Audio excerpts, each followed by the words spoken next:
Let's cross the studio. James Creedon's ready with Media Watch. Great to see you, Likewise, sir. Mark. With all your papers as well, which is obviously a good sign. You're working hard. A court case, almost like a lawyer yourself, a court case in France is putting the spotlight back on the French equivalent of #MeToo, which was, of course, was #Balance ton porc, which translates as squeal on your pig. That's right. So this was all... And many have squealed. They have. Thousands. With justification. That's it. And it got the conversation started, if you like, in a French context. So Sandra Miller is the woman behind the Balance ton porc hashtag. I'll show you the original tweet. Right. Now, this was a tweet that came in the immediate aftermath of another tweet, which is actually this one. I may as well show you. Oh, gosh, I seem to have lost it. Where is it? It's if I scroll up. So she is quoting what Eric Brion, who was the boss of a TV channel called Equidia, had said to her at some point. And it was comments about her breasts and that she was his type and that, you know, I'm going to make you, give you pleasure all night long, was kind of maybe a more respectable way of saying it.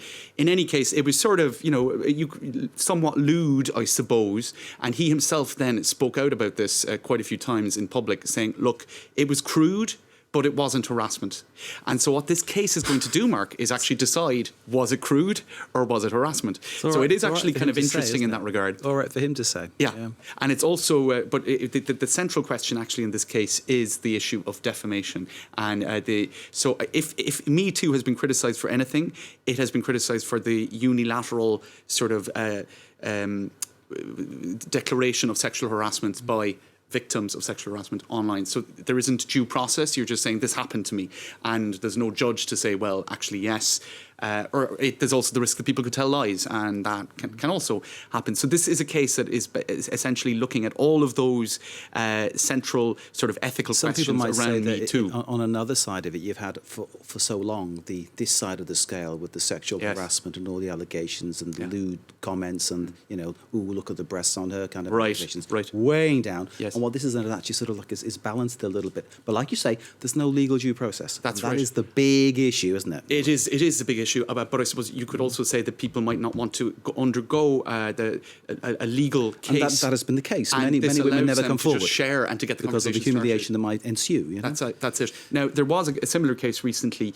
So basically, just to kind of give a sense, Brion and his lawyer argued that he had been sentenced by social media. The lawyer said the debate sparked was superb, but that his client had nonetheless been slandered. So, as I said, the central ethical questions will be decided on by the jury. Does he admit that he said the things that she says? Yes. Good heavens, really? Essentially, he's not denying that. Well, he does want the tweet taken down. I think he kind of feels that it draws it. In any case, there was another case last month that was thrown out of court, Mark, by Denis Baupin, a former MP for the Green Europe Ecology Party, had been accused of sexual harassment by 8 different women.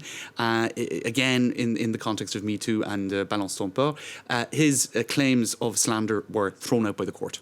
So it'll be interesting to see if this case centering on Sandra Miller will go the same way. And the channel that gentleman headed up has also fallen at the hurdle. Equidia, the horse channel, has gone too. So it's interesting as well. So maybe I'm not saying it's linked, but you know, there's another bit to add to the stew, as it were.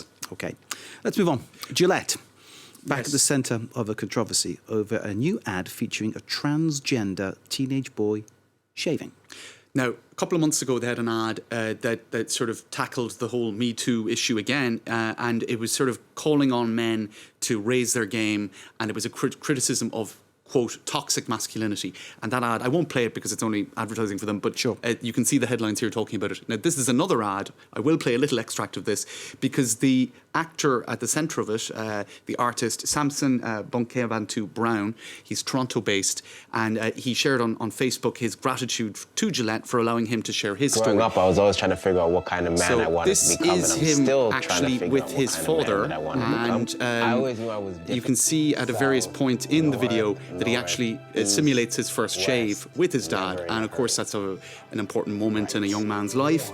And so this is a transgender female to male artist sharing his real life story, and Gillette then giving the platform to that. You might remember, Mark, the film Girl, which also deals with issues of teenage transgender identity, sexuality, and all that. Beautiful film that was in the Cannes Film Festival last year, and that got a lot of praise. So there are a lot of stories like this at the moment drawing. So it's a conversation that's happening, if you like, sexuality, identity, teenagers, and whatnot. But of course, Gillette are just inserting themselves in that conversation for advertising purposes. Just to give you a sense of some of what's being said, the new Gillette ad features a transgender boy shaving for the first time. This is a comment in the US. It's a little much to normalise and promote high school age kids undergoing hormone therapy and gender reassignment, don't you think? Right? So you can see, of course, it's provoking reactions like that. And then you have somebody replying, here's what I think, as a high school teacher who has taught trans kids. Not one of them woke up in the morning thinking, oh, I think I'll be trans in high school. So, this is a great way to make my life more sort of peaceful and tranquil. So much bullying. And so she says they're brave as hell, and maybe this ad helps. So I suppose on the one hand, nice to see the conversation happening, but certainly Gillette is inserting itself in this conversation for publicity and profit. So it is a good thing, but there is that kind of like less savoury side to the company seeking to profit out of it. But at least the conversation is happening, and that has to be good, doesn't it? Yes, exactly. It has to be the good. broader conversation is to be lauded. Yeah, perhaps that's a good thing. Yeah. Perhaps. James, we could talk all night. I know, and I know you could talk all night, but thank you, sir. And talk well all night. Let me say that clearly. But thank you. James, the Media Watch, great to see you.